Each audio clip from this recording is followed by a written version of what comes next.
Hey guys, welcome to my channel anime Chronicles. ఇవాళ మనం ఒక ఇంట్రెస్టింగ్ యానిమే గురించి మాట్లాడబోతున్నాం. జస్ట్ ఇమాజిన్ చేయండి, మన వరల్డ్ మొత్తం స్టోన్లా మారిపోయిందంటే, స్టోన్లా మారిపోయి మీరు ఒక 3000 years తర్వాత పెట్రిఫికేషన్ ఇంకా స్టోన్గా మళ్ళా హ్యూమన్గా మారి ఒక వరల్డ్లో లేస్తారనమాట. ఆ వరల్డ్లో no internet, no current, no WiFi, nothing, technology లేదు. ఒక ప్రిమిటివ్ సివిలైజేషన్ అనుకోండి. మీరు అందులో సర్వైవ్ అవ్వగలరా? సో అలాంటిదే ఈ యానిమే డాక్టర్ స్టోన్. ఇందులో మనం ఒక వరల్డ్ని చూస్తాం. అందులో మన హీరో శంకు ఒక స్టూడెంట్. ఫస్ట్ ఎపిసోడ్లో అయితే తను ఒక స్కూల్లో ఎక్స్పెరిమెంట్ చేస్తుంటాడు. అండ్ సడన్గా ఒక గ్రీన్ లైట్ వచ్చి మొత్తం వరల్డ్ పెట్రిఫై అయిపోతుంది అనమాట. అంటే స్టోన్లా మారిపోతుంది. మారిపోగానే ఇంకా అందరూ షాక్లో ఉంటారు. సో ఏమీ చేయలేరు. అండ్ ఒక పీరియడ్ తర్వాత, అంటే ఒక 3700 years తర్వాత మన హీరో శంకు స్టోన్ ఇంకా హ్యూమన్గా మారిపోతాడు అనమాట.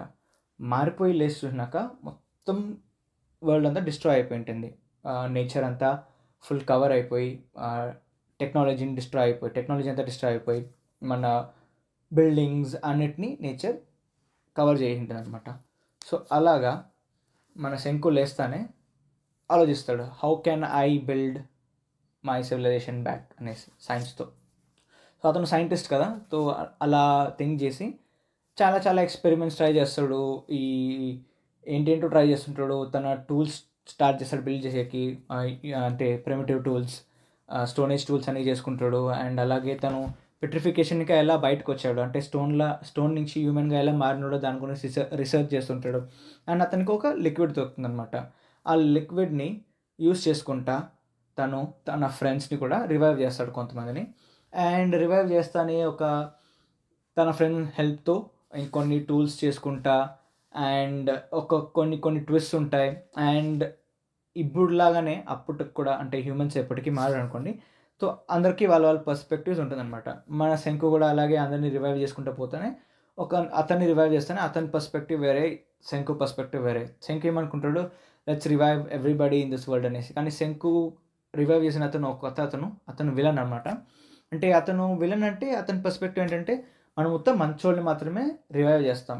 నో ఎల్డర్స్, అంటే ఎవరెవరు అంటే వార్ని ప్రివోక్ చేస్తారో వాళ్ళందరినీ వదిలేసి మంచోళ్ళని మాత్రమే రివైవ్ చేస్తామని మన విలన్ అంటాడు అనమాట. కానీ శంకు అయితే అందరినీ రివైవ్ చేస్తామనుకుంటాడు. సో అలాగే అతనికి వార్ అవుతుందన్నమాట.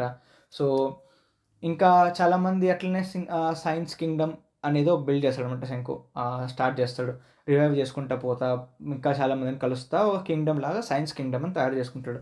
సో ఈ కింగ్డమ్లో అందరికీ వెరైటీగా ఫుడ్స్ అండ్ టూల్స్ మనోడు క్రియేట్ చేసి అతని టాలెంట్తో అతని సైన్స్ యూస్ చేసుకుంటా అందరినీ ఇంప్రెస్ చేసుకుంటా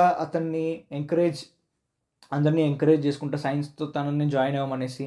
సో అతను అందరి హెల్ప్తో చాలా టూల్స్ బిల్డ్ చేస్తాడు. ఒక్కొక్కసారి మనమే షాక్ అయిపోతాం. సోప్, షాంపూస్, టూల్స్ అన్ని, కత్తులు అండ్ గన్స్ అండ్ ఇంకా చాలా గేర్స్ కానీ, షిప్స్ కానీ, బోట్, వెహికల్స్, ఇంజన్ అన్నీ బిల్డ్ చేస్తాడు. మనమే షాక్ అయిపోతాం. చిన్న చిన్న స్టఫ్ కూడా, మన సైన్స్ స్టఫ్ కూడా చాలా ఈజీగా ఎక్స్ప్లెయిన్ చేస్తారు అనమాట శంకు దీంట్లో. ఇది ఒక ఫన్ వేలో మనం సైన్స్ ఎంజాయ్ ఎలా చేస్తామో అలా ఉంటుంది. మనం క్లాస్ వింటాం కదా, అది బోరింగ్.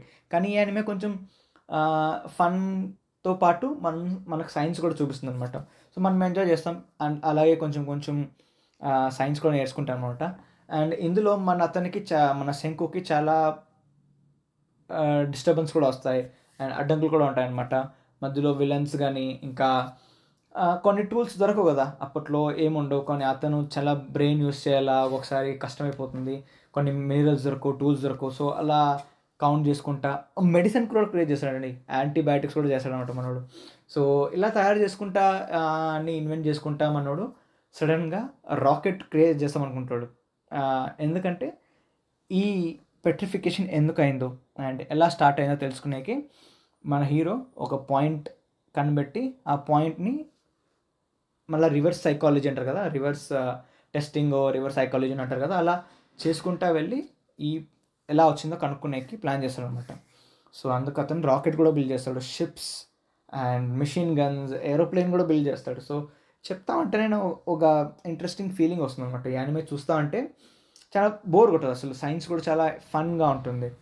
సో నాకైతే చాలా బాగా నచ్చింది యానిమే. ఇప్పటికీ 4 సీజన్స్ ఉన్నాయి. 4 సీజన్స్లో అన్నీ తెలుగులో అవైలబుల్ ఉన్నాయి క్రంచీ రోల్లో. సో అక్కడ వాచ్ చేయొచ్చు. And it is really recommended అండి. చాలా ఫన్గా ఉంటుంది. అండ్ చాలా సూపర్బ్గా ఉంటుంది తన కాన్వర్జేషన్స్. కానీ మన శంకు ఒక టీనేజర్, అతనికి చాలా ఇంటెలిజెంట్ కదా, ఒక జీనియస్. సో అతని కాన్ఫిడెన్స్ కానీ ఒక్కొక్క సిచ్యువేషన్కి తను ఎలా బయటపడతాడో అది చూస్తూ ఉంటేనే ఒక మంచి ఫీల్. ఓకే, మనకి ఓహ్ ఇలా కూడా చేయొచ్చా అనే ఒక ఐడియా మనకు కూడా వస్తుందన్నమాట. So watch it. మన Senku one of the best intelligent anime characters in the entire anime history అనుకోవచ్చు. So do watch it guys. And ఈ వీడియో ఎలా నచ్చిందో లేదా కమెంట్స్లో టైప్ చేయండి. అండ్ యానిమే వాచ్ చేసి మీ కమెంట్స్, మీ ఒపీనియన్ కమెంట్స్లో పెట్టండి. And let's get back to you guys in the next video. Until then, stay awesome, stay otaku, sayonara.